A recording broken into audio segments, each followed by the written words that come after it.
which I like to tell the viewers about, is reincarnation. Because, you know, you may remember, for years and years I'd say to my friend, why can't I have a simple life and just be a woodcutter, chop down trees and live in a little cottage?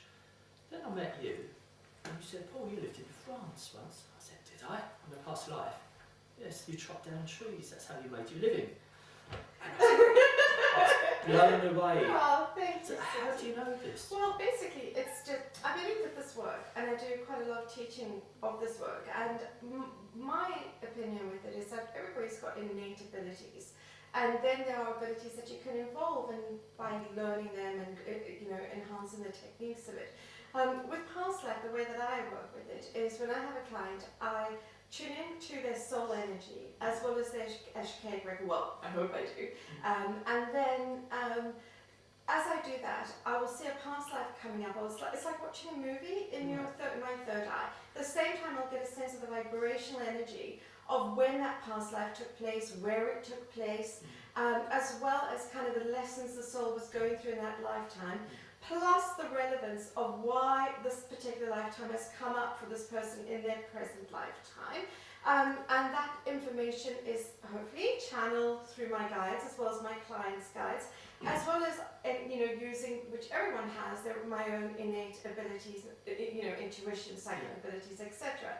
So that's kind of, it happens in several levels to give me that information which is relevant. Now, I think you mentioned the Akashic records. Ashkeg records. What are they? Well, basically they are, every soul has an Ashkeg record, and they basically are everything that the soul ever was, everything that they will ever be, everything they are now. It's held in a hall of records in the spirit world. And basically accessing it, you're not always allowed access to it. You've got to be, from the gardens, the Ashkeg records, when I teach it to clients, you have to be incredibly respectful. You've got to have access to the Ashkeg records for the highest good only. And that is to help your client, basically. And it's a book, basically, recorded all the previous lifetimes, all the future lifetimes, as well as the lifetime the soul was in at that moment. So I imagine it's like walking into your library. It's like a huge library. And everyone's got their own book, their own record. Exactly. Yeah. And it's very interesting when I take clients through going into the Ashkeg record, the Hall of Records, they often have a similar experience that each of them have, which is this amazing huge hall with marble pillars in front and the gardens, these huge beings. It's very interesting when I go with it through clients. And that tells you of past lives. Yes. And so you wholeheartedly do believe in reincarnation? Absolutely. I mean, to me it is something that makes a lot of sense. And I mean, I find with past lives that, my belief is we don't go from one lifetime to the next like a revolving door. We spend between 50 and 100 years between each past life, between each lifetime on the other side. And when we're on the other side, we can either rest or do work on the other side, like healing work, etc. And then when we're ready to come down, because of free will, we choose what we're going to, be male or female, parents are going to get born. We normally come down in the same soul group anyway, because these are the souls we create karma with, and which allows us to move from one level to the next. Well, I was going to ask you, yes, I know we're on the earth plane, we have a physical body, I can touch it, I can touch yours a bit, but I know we're solid. Yeah. But the body does pass over. The body does, yes. And you go to the spirit world or heaven, as you wish to call it. Yeah. What is the process? Do you know the process of actually how you come back down to earth? Well, for me, it is very much about working towards enlightenment. So I think when the soul's ready to come back, it will come back in the same soul group, which can consist of hundreds of different souls, basically, because you're creating and working through karma all the time, as well as your several soulmates and one twin soul. And we all start off on our karmic journey on what I call the first level, which are the lessons of hunger and cold and very physical, primitive lessons. We move on to the next level, the second level, which are the lessons of the emotions. We move on to the third level, the lessons of the emotions and the intellect. Fourth level, mind, body and spirit. Mind, body and soul, how all of that works together. Fifth level, is really the real start of the process of the spiritual development of the soul, which is mainly being of service to God, source, universe, and to humanity. As well as kind of on the fifth level, it's a cleansing level, so things in previous lifetimes that the soul hasn't dealt with, on the fifth level they need to deal with. So it can be like quite a crisis management level. So are you talking about these levels? Yeah. Are different states that we're in. Different lifetimes. So some souls can spend 20 lifetimes on the first level, and some souls can take 2 lifetimes to get from level 4 to level 5. There is also the 6th level, which is the spiritual continuation, spiritual expansion of the soul, connection with energy, connection with God's source universe. And then the 7th level, where the soul becomes what we call a master soul, where they reach enlightenment. Within the 7th level, there's 7 levels within that to go through. So you go each lifetime, I've never known anybody's gone from 1 to 7 in 7 lifetimes. So because of free will, it can take many lifetimes to get from one level to the next. I believe you said I'm on level 5. Yes, definitely. And a lot of souls that I've come across recently are, which is very much about really crisis management. And often it's not crises made of your own stuff, but other people's karmic stuff that you're dealing with. I'm dealing with a lot. I tell you, I can't believe what's going on in my life at the moment. And it's very much about a cleansing level in order to cleanse the soul, because we have free will. We can choose. We can go into a lifetime and think, okay, these are the lessons my soul wanted to choose to go through to get to the next level. But during life happens. We get distracted. Bad things can just happen. Sometimes there's no karmic reason for things. We get caught up in other people's karmic stuff. But by the time you get to the 5th level, you need to be cleansing in order to move your soul to the next level of enlightenment, which will be the 7th level. I'll have to see you afterwards and ask for a bit of help with what I'm doing. Because I'm thinking the other day, am I being tested? But then we are being tested the whole time. Always. And I think it's, life is hard. I mean, there's no two bones about it. Life is hard. But it is also not only, I think going into past lives, what is important is about realizing about what happened in that lifetime, because the soul needs to be free to continue on its journey. And if the soul is feeling stuck or repeating the same patterns from previous lifetimes, it is a process of bringing up to the conscious mind, a process of acknowledgement. This is what I've been doing, and I release it to move to happiness, which is what everybody wants. And have you actually met anyone on a level 7? No. You haven't? No. 6? Yes. But the thing is, we also need to look at the fact that not only do we have Earth lifetimes, but we do have lifetimes on other planets. Not everybody.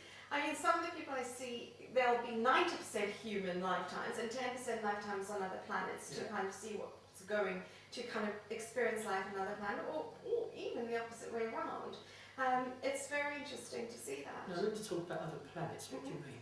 Other planets, extraterrestrial lifetimes. So you're not talking about different levels of heaven or the spirit world? I'm talking about different extraterrestrial lifetimes, sometimes in different dimensions. And you believe that? Absolutely. And you believe 100%. in aliens and UFOs? Absolutely. Do you? Mm-hmm. So we can actually go to different planets. See, a lot of us think about heaven, the spirit world, and especially being mediums and clairvoyants, we think of different levels progressing back to Godhead. But you're taking a sideways leap. Well, maybe. not necessarily, because you can still go. Are we going further out that way? No, I think it's about being in some type of physical form to go through your lifetimes to get to the next level.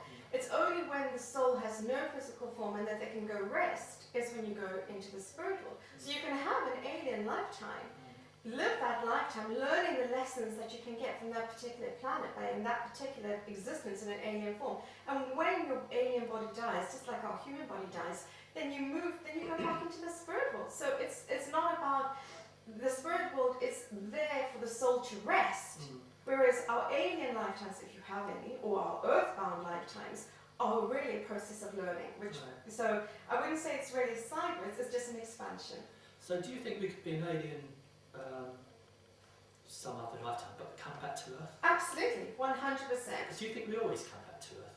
I think if your soul is mainly human, then it will. Or some souls are completely human and always spend their lifetimes on Earth. But do you think some of us can remember being aliens? Absolutely. I've seen it with people, absolutely. And what to me is quite interesting, particularly in the last 3 or 4 years, a lot more people are connecting with that energy.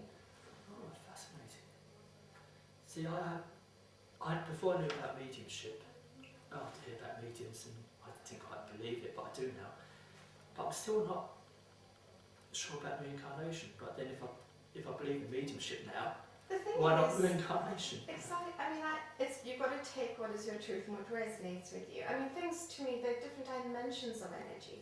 There's a spirit world where where you go to rest, where your spirit guides are. Your spirit guides can also be extraterrestrial terrestrial energies, angelic guides, you know, the elemental energies, which are earth energies that exist on another dimension. So it's all about different dimensional energy.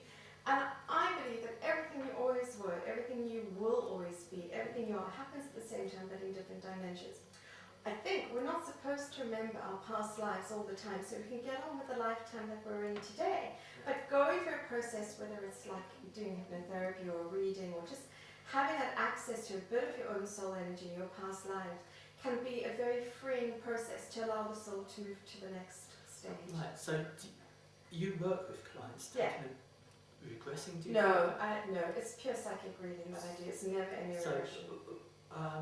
But you find out about their past yes, lives. just as the way I described at the beginning. So how does that help them actually? Well, again, it's about, sometimes there will be a kind of recognition, something like, oh my God, that's why I've always felt like this. Sometimes it's a process of saying, this is what you've been doing this lifetime. In a reading like that, we'll do between 3 to 5 past lives. So you can start to see a pattern, and it's often like, it will relate to the karmic lessons the soul is trying to work through in this lifetime. It's really about a process, acknowledgement. This is what's been going on, and making a conscious choice to say, this is no longer how I want my soul journey to be, and releasing that. Because at the end of the day, we all want happiness, and it's about helping the client hopefully get there. So do you get some clients that say, look, Karen, I don't know what lessons I'm meant to learn? Yes. Absolutely. By finding out their past lives, you can help them with their pathway now. Even that does help, absolutely. Or just having a look at the karmic journey of the soul in this lifetime, the karmic lessons, which doesn't necessarily involve always having to go into their past lives. Right. I'm just wondering why I'm being tested so much in my private life out there, because it's all happening this year. I think 2012 is a very significant year for a lot of people. It's very much about a cleansing year. It's very much about a working towards enlightenment. The whole of humanity is shifting. Things are very upside down, opposite way around at the moment. So I think that filters down into your everyday life. And don't forget, you know, things that we go through are not only necessarily our own karmic stuff, but other people's karmic stuff as well. We get affected by that. I mean, sometimes bad things just happen. And it's about, you know, often those souls on the high levels will feel it a lot more intensely because it's of a deep cleansing. And I think as well, the closer we get to the light, the more of our own darkness is illuminated, to be cleansed out. So working along the spiritual path can be very taxing, can be very difficult, because you're always cleansing, you're always going through things to cleanse and release to move towards enlightenment. So that is also what I would do you know the different stages of like spirit realms? The etheric realm and the auric realm, whatever. We have the earth plane. Yes. Are there any? I won't say planets because you call alien, you know, it could be on a different planet. But this way, like heaven, spirit world, etheric, and earth. Are there any planes? Let's call it a plane. Are there any planes below the earth plane? Well, or is this the bottom line? I wouldn't say like. To me, it's not kind of like Earth is the bottom and there's something underneath. To me, I don't believe in a concept of things like hell or anything like that, but I do believe this is where you get a lot of soul rescue coming in, a lot of very, just as they're bad, naughty people, there'll be bad, naughty spirits. And if they're not, if when a bad, horrible person passes, they can either choose to go to the light, or sometimes they're a bit worried about what they've done and they might stay in the grey zone, or which is like the level between Earth and heaven or the spirit world, or a soul that necessarily has been fine but is too scared to go into light. And the earth, this grey zone, is a very dodgy place to be. That's where you get a lot of souls if you need to soul rescue it, kind of hang about there. And that to me is kind of between, Earth is a physical, three-dimensional existence. Then there's another dimensional existence of the grey zone, but it's about, it doesn't kind of come between Earth and our physical plane and the spirit world. It's just a different dimension. So but when we pass over, we hope we should be met by our spirit guides, our loved ones on the other side, to make this transition into the spirit world. But earth energy is heavy. The gravity is heavy here. Humanity's karma has not been the easiest, you know. So the energy is heavy. So it can feel quite dark and oppressive on earth. It is the karma that humanity has chosen. It's the energy of our gravity as well. Now, past lives. Are you aware of your past lives? I have been aware of certain of them. Obviously, other psychics have told me, you know, what I've been, and but I focus more on kind of the present, the need to kind of work with what I'm going through at the moment. And sometimes if I go through difficult things, I'll look at it and go, is there a past life? Is there a resonance? And I do have some memories that are with me all the time of previous lifetimes, absolutely. So, do you know what you're doing here on this Not really. You don't know I'm just kind of trying to follow what I call the call of the soul. God knows where I'm going with it. So you don't know what your mission in life is. No! It's far easier for me to look and tell someone else than it is for me to tell myself. I know, because it's like I get other mediums phoning me up to help them. Yeah, it's very hard. They can't do it themselves. But also with this work, because of like, with this work, it's kind of like, recently I ran a workshop where one of the things we talked about was the ego, and how important it is to squash the ego in this work, which is very hard to do because the ego is what keeps us alive as human beings. But it is important to squash it. So I try very hard not really to focus too much on myself and focus on my clients and what they need and what their past lives are about or what they need for their spiritual and psychic development rather than on my own stuff. Well, you've been doing this for 30 odd years, so I guess it's not hard to guess, is it? Your mission in life, this whatever. I won't ask you what level you're meant to be at. It's to help others through your work. I hope so. I hope all you can do with this work, I believe, is follow the call of your soul. Right. And by following the call of your soul, I think you can avoid the whole ego thing. And the ego is not necessarily like the I'm so amazing, arrogant ego, but it's also the insecure, needy ego. You know, am I rubbish at this work? Am I doing it wrong? Am I doing it right? Did that go okay with that client? It's very hard to squash the ego. All you can do is try your best to shift your focus onto your client, onto all that is important is the work itself and nothing else. And that's what I tell myself. I do not matter.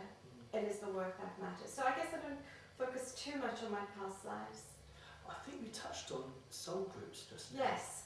Now, explain soul groups. I mean, does it mean that my parents have been with me before in the past life? I would say that your soul group is probably consist of most of the people that you meet in your life. Yeah. And sometimes you'll know them throughout your entire life. Sometimes it will just be for 5 minutes. And that can also sometimes be a soulmate. You might not necessarily have met your parents in a previous lifetime, but chances are they're part of the same soul group. They get reincarnated at the same time that you do. Okay. So there's never any hard and fast rule with parents and spouses and kids and friends. But it is when you go into past life, you can see if there is, a connection between somebody that close to you. So maybe we met in the past life. And maybe we're just like boats that pass. Absolutely, could have met for 5 minutes, but have come closer in this lifetime.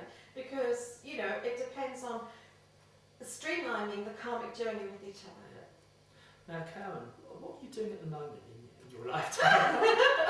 you do workshops, you do demonstrations. I do a lot of teaching work. Thank God, please God it continues. Because you're a bit of an enigma to me, actually. All round, I can't pin you down. So if I was to pin you down next few weeks, what are you doing? Well, what I've recently done is a couple of workshops where we talked about, my homeopath actually told me to call it serious spirituality, and we talked about, it was very much not a practical workshop, but a real deep talking, which I got the clients in the workshop to talk to each other about the light and the dark of this work, because the universe is in a balance, so there is light and dark.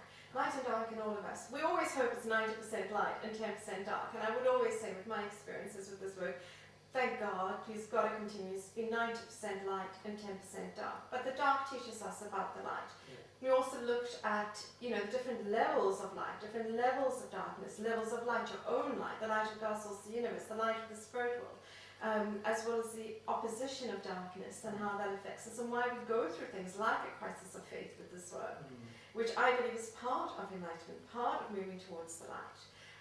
As we looked in things like global consciousness and ascension, we looked at the ego, we looked about living the work. How do you really live this work? People have incredibly busy lives.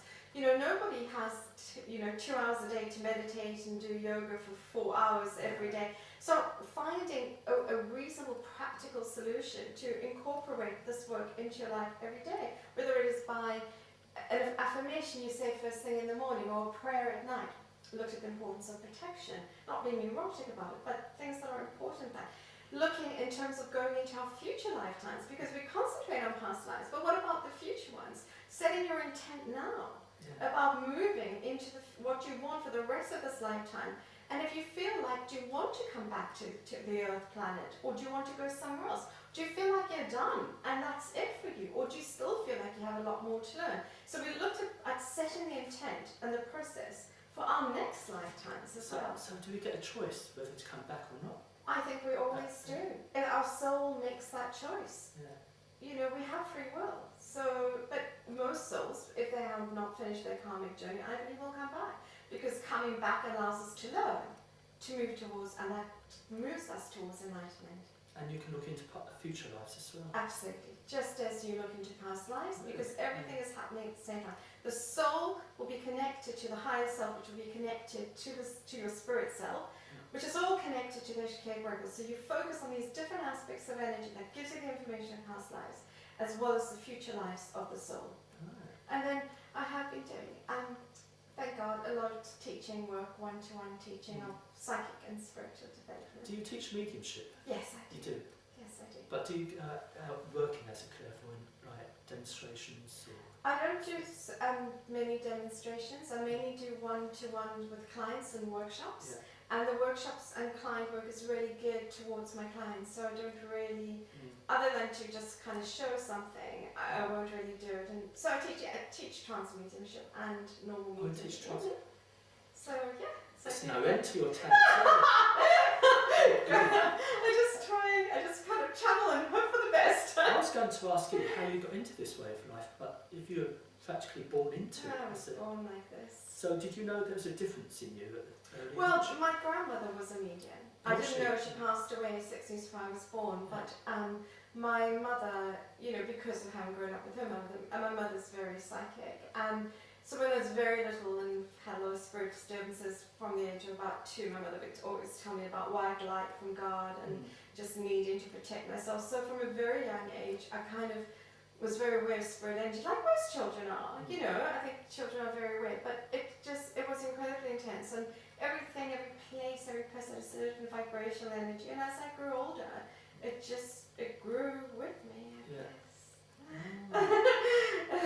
Karen, you have a website. Yes, I do. Let's give it a plug. What is it? www. Karen Harry. Oh no, God, no, that's my your email. Yeah. No, it's Don't give out that. Spirit Explorer, all one word, spiritexplorer.co.uk. Right. Or if you wish to get in contact with Karen and forget, or you might have to repeat the show to get the address a few times, contact me at the Eternal Spirit Show at felixstonertv.co.uk. So Karen, you're born in South Africa? Yes, I am South African. What's it like out there? I mean, could you do work out there? Yes, I did. I did work out there alongside, I started really doing work from about the age of 15. So, yes, I mean, it is a lot more progressive here. Yeah. So I have this slightly... That's what made me ask you. I'm not sure what it's like out there. Yeah, but, you know, I think it's growing there now like it has here. But in my experience, like 20 years ago, this kind of work was so left field. You just didn't want to talk about it. Now, thank God, it's so much more mainstream because of where humanity is headed, because we are in the age of Aquarius, because we are going into 2012 and into Ascension. But I think, you know, and it's very much about people finding their own sense of spirituality, but I always stress to clients, the thing that I think blocks the work is the ego. And it's very, very, and keeping your intent, you know, don't go into this work to kind of make yourself feel special, because it's not special work, it's sacred work. But it is not about you, it's about being a channel to help others. It's about the sheer joy of connection with God's source universe. It's about crushing that ego when you do this work in order to hopefully do it effectively. Yeah. Well, Karen, thanks for being my guest. Thank you very much for having me. I do struggle with the ego, you know. Everybody struggles with the ego. It's because we're human, and that's you know that's where the issue comes. That's what makes it so hard. Because our ego keeps us alive. It's the thing that goes me. It keeps us alive. So the work is so important in terms of how did you know that? Well, the way I look at it, it's sacred work. It's nothing to do. I don't count in this work. It is following the call of the soul, and the only thing that's important is the work itself. And that's how I look at it. Karen. Yeah. Thank you very much. Thank you so much for having me. It's been a pleasure. Bye and God bless. Till next time.